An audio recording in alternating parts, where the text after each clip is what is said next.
Olá, pessoal. Bem-vindos à disciplina de Sistemas de Apoio à Decisão. Chegamos agora, na nossa disciplina, num momento muito importante do curso. Momento da gente fixar os conceitos, de sedimentar esse mundo novo sobre o qual nós estamos falando e sobre essa maneira nova de enxergar e de trabalhar com os dados para a geração de informação e consequente inteligência de negócios. Na aula de hoje, nós vamos começar a fazer uma revisão sobre alguns conceitos que nós já falamos para nos preparar, para apontar em direção à atividade avaliativa. Então vamos lá. De novo, nós temos aqui o OLTP versus OLAP. E aí uma dica para vocês. Olhem essas traduções, olhem essas sopas de letrinhas, né? Do DW, o LTP, o OLAP, o Star Schema, o Snowflake, a base de dados, o SQL. É hora da gente, então, caminhar para finalizarmos essa grande introdução do curso.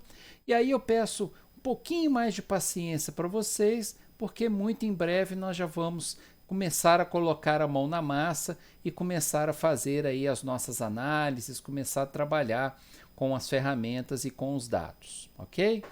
Bem, então vamos lá. Em termos de OLTP, né, o nosso Online Transaction Process, também conhecido como sistemas transacionais.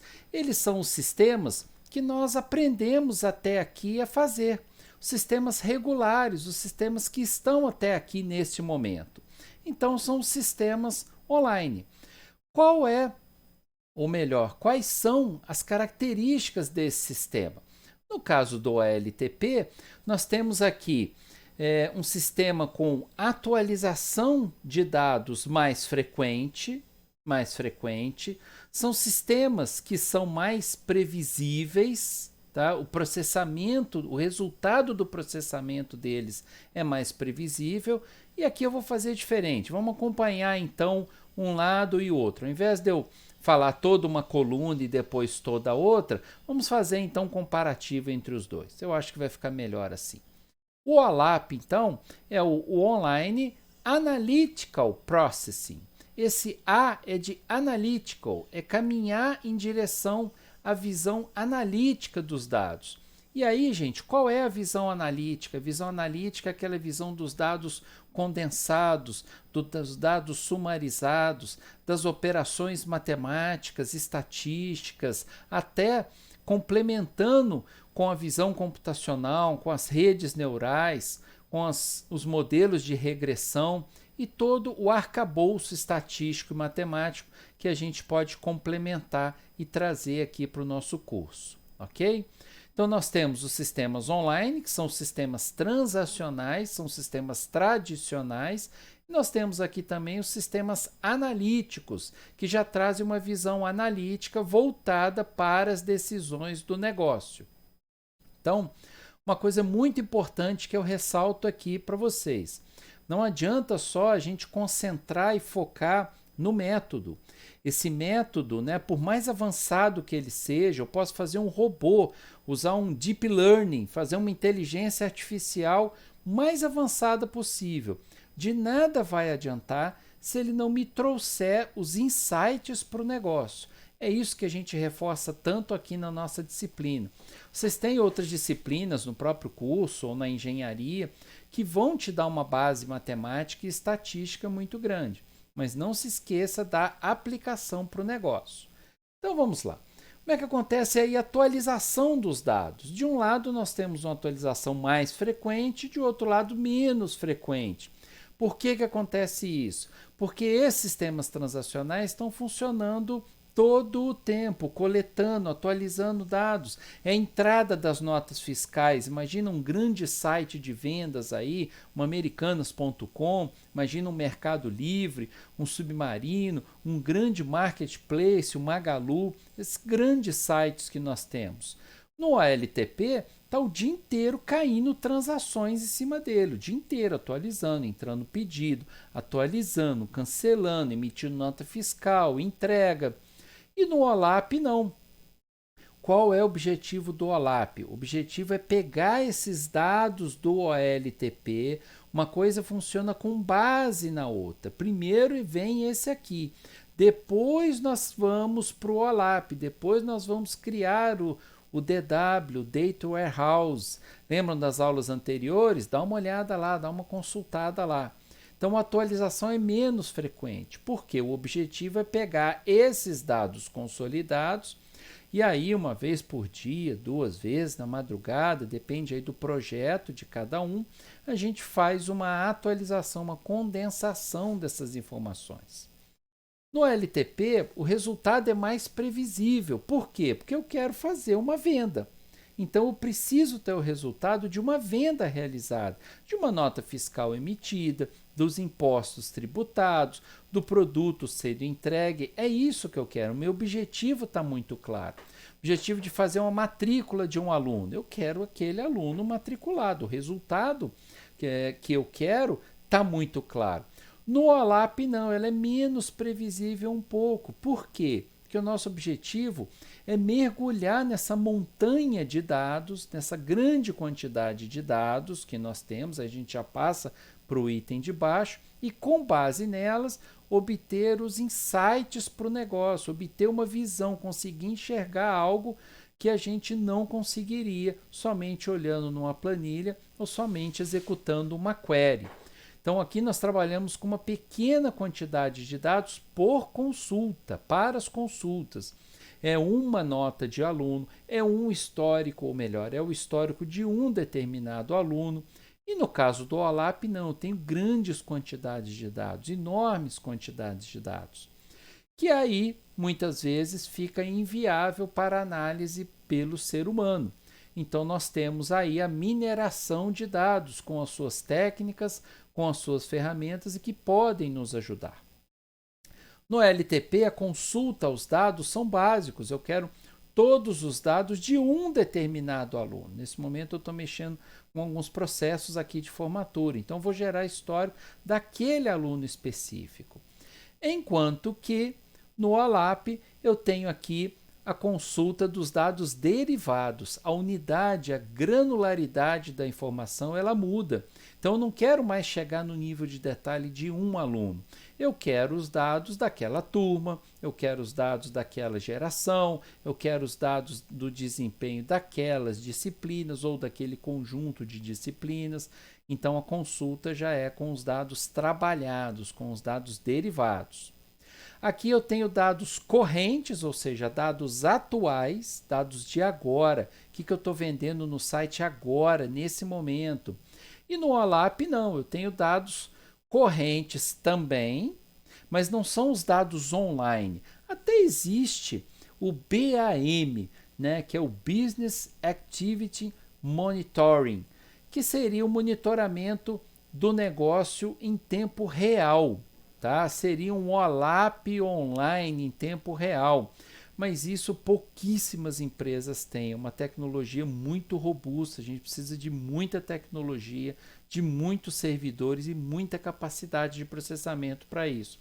Não é o mais usual que nós encontramos por aí. O normal seria eu ter os dados de agora. O que está me interessando no LTP são as vendas de agora, são os alunos de agora. E no OLAP eu tenho os dados de agora também, mas eles não são os principais. Portanto, eu ter os dados de agora, juntar isso com os dados passados para eu obter o que? Projeções futuras. E aqui vem algo muito interessante. Aqui vem, né, algo que o pessoal do business costuma dizer. A questão não é gerenciar pelo retrovisor, ou seja, não adianta eu olhar só o que aconteceu. Eu preciso olhar o que aconteceu para conseguir projetar uma situação futura. Né? Eu preciso definir, eu preciso estimar uma projeção futura. Para onde que nós vamos se a gente continuar assim? Aí analisando os cenários, o pior caso, o melhor caso, se isso se estabelecer, beleza. E poucas derivações complexas. Como eu estou nos dados básicos no OLTP, eu estou nos dados atuais, então não tem muita derivação, não tem muito o que fazer com aquela informação atual. Preciso olhar, conferir todas as informações de uma nota fiscal, todas as informações do cadastro de um cliente, a coisa é mais no nível operacional mesmo. E no OLAP já é completamente diferente. Eu tenho muitas derivações complexas. O que são as derivações complexas? Aí entra a matemática, a estatística, as técnicas computacionais, a inteligência artificial para conseguir me ajudar a analisar esses dados, ok?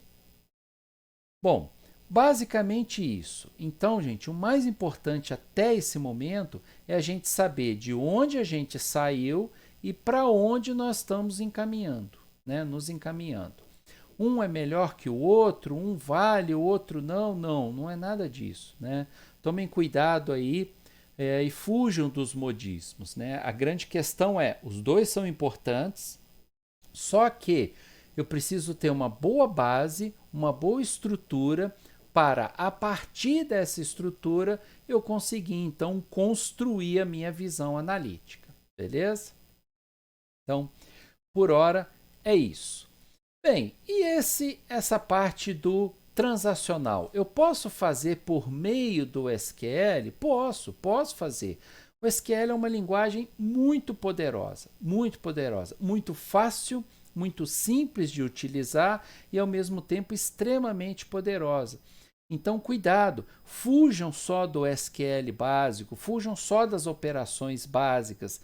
Não deixem, estudem, analisem a linguagem SQL com um pouco mais de profundidade. Ele tem toda uma parte analítica, toda uma parte de performance, toda uma parte mais complexa que pode nos ajudar muito nas operações do dia a dia. E aí, para você pensar nesse momento, ainda que você não tenha um arcabouço, ainda que você não tenha uma tecnologia, uma ferramenta muito robusta, e essas ferramentas são caras de se trabalhar. Ainda que as ferramentas free, gratuitas, sejam mais difíceis de trabalhar, mesmo com SQL a gente consegue bons resultados. Não é o mundo ideal é que a gente coloque ali a inteligência artificial junto, e aí peço atenção à disciplina de inteligência computacional, né, que ela também é dada nesse período, para a gente juntos, né, juntar as duas coisas e conseguir um resultado melhor. Bem, voltando aqui então para o frango, para a vaca fria. No caso do SQL, ele tem algumas desvantagens. Que desvantagem seria essa? Essas consultas relacionadas a problemas reais, relativamente simples, podem ser traduzidas em consultas SQL, envolvendo varreduras, agregações, junções, classificações de tabela, ou seja, é o que eu comecei a comentar com vocês. Nós podemos trazer para a linguagem de SQL, que não é necessariamente uma desvantagem, mas ela é relativamente pobre no suporte dessas funções matemáticas e estatísticas para manipular os dados. Aqui a gente tem uma grande desvantagem de utilizar o SQL. Eu posso montar um arcabouço, eu tenho recursos para fazer uma quantidade de processamento, mas ela por si só ela não tem muitos recursos. Como eu comentei, dá para fazer um bom trabalho com SQL e eu já tive a participação, né, a oportunidade de participar aí de alguns projetos onde a gente só tinha linguagem SQL, né, projetos um pouco mais antigos, mas onde a gente conseguia um bom resultado. Tá? Agora, não é o ideal, como nós comentamos. E no caso do OLAP, quando o número de dimensões aumenta, o número de células aumenta exponencialmente. O que é isso? Nós estamos falando de Excel e tudo. Não, na verdade é o seguinte, quanto mais dimensões, lembram da metáfora do cubo? Quanto mais dimensões você coloca no cubo, até ele virar um poliedro, um decaedro, né, um dodecaedro, lembrando aí das aulas de geometria, quanto mais visões da informação você precisa, mais aumenta a necessidade de uma arquitetura computacional também. Então o OLAP também ele precisa de muito recurso, ele precisa de muita CPU, de muito disco e de muita capacidade de processamento, muita memória, tá? Então, muitas vezes a gente tem que tomar cuidado também em relação a isso. Bem, e aí nas hierarquias e agregações, quando a gente fala no cubo, né, aqui está saiu um pouquinho aqui bagunçado, mas não tem problema não. A gente pode ter aqui as dimensões de análise da informação. O que eu estou chamando dessas dimensões? Por exemplo, vamos pegar aqui uma questão de vendas, vamos pegar aqui um fato de vendas. Ah, o que é um fato? Olha nas aulas anteriores aí que está explicadinho lá para gente. Se eu pegar um fato de vendas, eu posso ter algumas visões. Eu posso ter um produto, tá? O que eu estou vendendo. Eu posso ter aqui ao longo do tempo e aonde eu estou vendendo isso. Então, um produto, dentro do produto eu ainda tenho uma marca, uma categoria e uma descrição do produto. Dentro do tempo eu tenho aqui o ano, o trimestre e o mês. E aí lembrem-se lá do estrela, do modelo estrela, que é o Star Schema, e do flocos de neve, que é o Snowflake. E na geografia, por país, por região, por estado, de repente até por bairro, né, por país, por macro-região, a gente pode acrescentar alguns elementos também.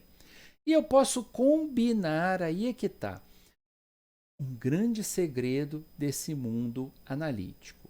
A questão, e aí muitos alunos erram isso nos seus trabalhos, a questão não é o descobrir o produto mais vendido. Isso é muito simples, é uma operação muito simplória. Qualquer Excel, sabe, pode fornecer isso, pode oferecer. O que a gente está buscando aqui é uma complexidade de análise que combine as suas dimensões, que possa combinar essas dimensões. Então, eu não quero saber a marca de produto que eu mais vendi. Qual é o mês que eu tive maior venda? Isso é interessante, sim, não deixa de ser importante. Mas eu posso pegar uma combinação entre elas. Então, eu quero um determinado produto ao longo do ano em uma região.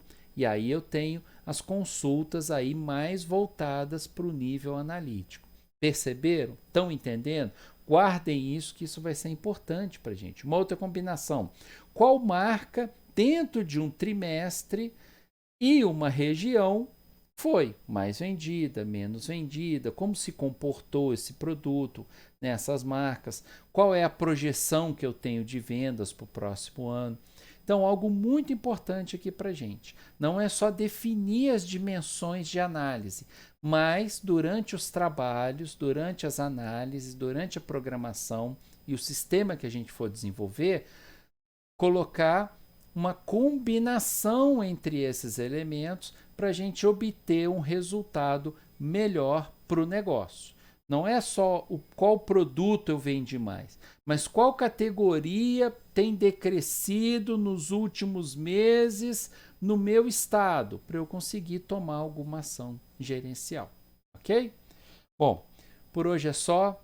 Um grande abraço, até a próxima aula. Muito obrigado.